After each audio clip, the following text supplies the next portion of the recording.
और इस वक्त की बड़ी खबर आपको बता दें, एमपी, राजस्थान, छत्तीसगढ़ के सीएम पर मंथन लगातार जारी है। राजस्थान में कल बीजेपी विधायक दल की बैठक होगी, छत्तीसगढ़ में भी कल बीजेपी विधायक दल की बैठक है। कल सुबह रायपुर पहुंचेंगे तीनों पर्यवेक्षक।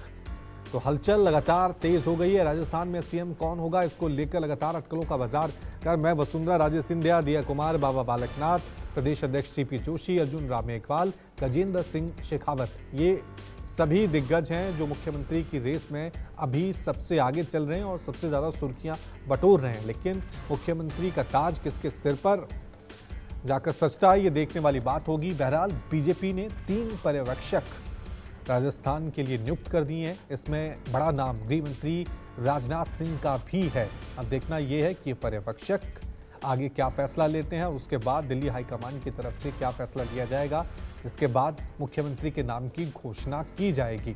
ना सिर्फ राजस्थान बल्कि मध्य प्रदेश और छत्तीसगढ़ के लिए भी बीजेपी ने 3-3 पर्यवेक्षकों की घोषणा कर दी है।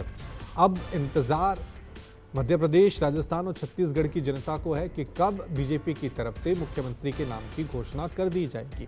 3 दिसंबर को चुनावी नतीजे आ गए थे, जिसमें बीजेपी ने इन तीनों राज्यों में प्रचंड जीत हासिल की थी। लेकिन बीजेपी अभी भी मुख्यमंत्री के नाम की घोषणा नहीं कर पाई। उसके पीछे बड़ी वजह थी कि चुनावों में बीजेपी प्रधानमंत्री मोदी के चेहरे पर उतरी थी और मुख्यमंत्री के नाम की घोषणा नहीं की थी। तस्वीरें हम आपको छत्तीसगढ़ के दिखा रहे हैं कि छत्तीसगढ़ में कौन कौन से ऐसे उम्मीदवार हैं जो मुख्यमंत्री की रेस में सबसे आगे चल रहे हैं। पूर्व सीएम रमन सिंह, जो इससे पहले छत्तीसगढ़ के सीएम रह चुके हैं कई बार, लेकिन इस बार क्या वो दोबारा मुख्यमंत्री बनेंगे, ये सवाल अब भी बना हुआ है। अरुण सौ आदिवासी वर्ग से आते हैं और एक बड़ा चेहरा है, क्या उनको मौका मिलेगा?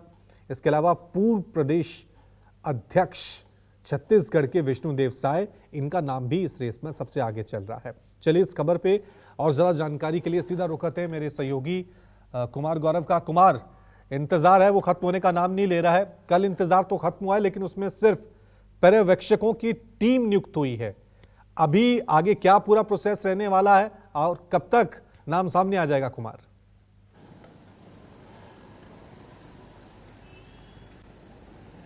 देखिए, बिल्कुल पर्यवेक्षकों की टीम कल 5 दिन यानी चुनाव परिणाम आने के 5 दिन बाद घोषित कर दी गई। लेकिन उन्हें आज 12 बजे के आसपास दिल्ली से रवाना होना था छत्तीसगढ़ के लिए। सबसे पहली टीम छत्तीसगढ़ ही जानी थी, जो तीन पर्यवेक्षक नियुक्त हुए हैं उन्हें।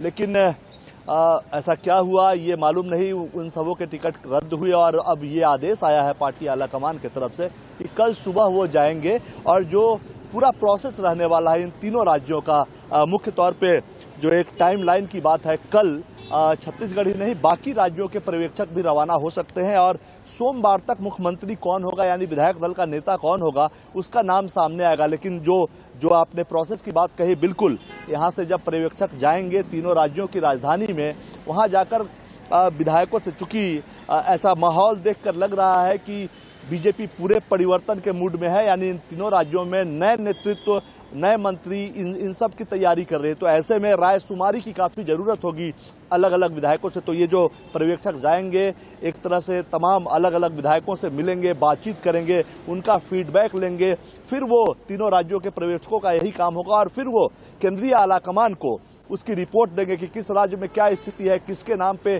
सहमति बनती दिख रही है, किसके नाम पे सहमति कम है या सबसे ज्यादा पॉपुलर कौन दिखता है। तो इस आधार पे फिर केंद्रीय नेतृत्व यहाँ फैसला लेगा कि कौन मुख्यमंत्री बनेगा। फिर पर्यवेक्षकों को बताया जाएगा और उसके बाद विधायक दल की जब बैठक शुरू होगी तभी केंद्रीय मुख्यालय से, आप कह लीजिए, आप बीजेपी की सेंट्रल लीडरशिप पर्यवेक्षकों को फोन करके बताएगी कि इस नाम पे सहमति लेनी है, इस विधायक को मुख्यमंत्री बनाना है। तो जाहिर तौर पर उसके बाद पर्यवेक्षक जो वहां के पुराने दिग्गज नेता होते हैं उनसे ही जो अगर बदलाव करना है और नया नाम है मुख्यमंत्री के लिए तो उनसे ही प्रपोजल दिलवाते हैं विधायक दल की बैठक में कि अमुक विधायक को मुख्यमंत्री के तौर पे यानी विधायक दल के नेता पे चुना जाए। और उसके बाद विधायक दल जो है उस पर सहमति जताती है और उसके बाद ऐलान किया जाता है कि विधायक दल ने विधायक दल का नेता चुन लिया। ये तीनों राज्य में ये व्यक्ति मुख्यमंत्री पद के मुख्यमंत्री पद इनको सौंपा जाएगा। तो ये पूरी प्रक्रिया है, बहुत जटिल प्रक्रिया एक तरह से आप कह लें, क्योंकि पिछले 5 दिन से लगातार रायशुमारी दिल्ली में चल रही है। अब एक दिन और एक्सटेंड हो गया, संडे को अब पर्यवेक्षक जाएंगे, खासकर छत्तीसगढ़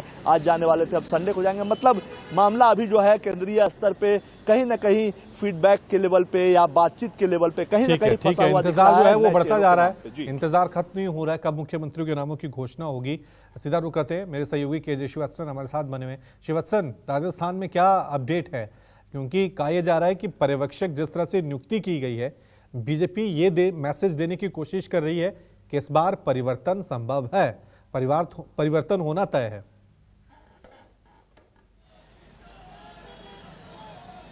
जी बिल्कुल रवि, देखिए परिवर्तन होना तय है, इसी तरह का संकेत शायद हाईकमान से भी कई बड़े नेताओं को मिल चुका है। क्योंकि यदि वसुंधरा राजे को राजस्थान में फिर से बागडोर दी जाती है तो यह सवाल उठना लाजमी होगा कि मध्य प्रदेश में शिवराज सिंह चौहान को क्यों नहीं। तो बीजेपी नहीं चाहती कि इस वक्त वापस पुराने चेहरों को ही रिपीट किया जाए, तो ऐसे में नए चेहरे पर बीजेपी की ओर से दाव लग सकता है। और राजनाथ सिंह जैसे जब बड़े और सुलझे हुए नेता को राजस्थान का पर्यवेक्षक बनाकर भेजा जा रहा है तो निश्चित तौर पर कहीं ना कहीं पार्टी एक बड़ी रणनीति के तहत अपने किसी फैसले को सर्वसम्मति से राजस्थान के विधायकों को मनवाना चाहती है। एक नज़ारा मैं आपको पहले दिखाता हूं मेरे पीछे का। ये बीजेपी इस वक्त सत्ता में है, लेकिन यहाँ पर बीजेपी के जो नए चुनकर आए विधायक हैं वे यहाँ पर प्रदर्शन कर रहे हैं और ये कांग्रेस के खिलाफ प्रदर्शन है। और बात कांग्रेस के खिलाफ, मैं एक नए विधायक से बातचीत करता हूँ कि वे क्या सोचते हैं।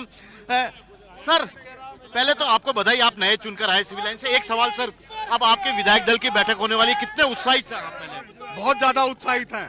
राजस्थान की भ्रष्टाचारी सरकार के चिट्ठे खोलेंगे। ठीक है। तो साफ तौर से बीजेपी के जो विधायक हैं वो उत्साहित नजर आ रहे हैं, लेकिन मुख्यमंत्री कौन होगा इसको लेकर अभी भी सस्पेंस बरकरार है। बहुत बहुत शुक्रिया आप दोनों का तमाम जानकारी के लिए। छोटा सा ब्रेक ले रहे हैं, देखते रहिए News 24।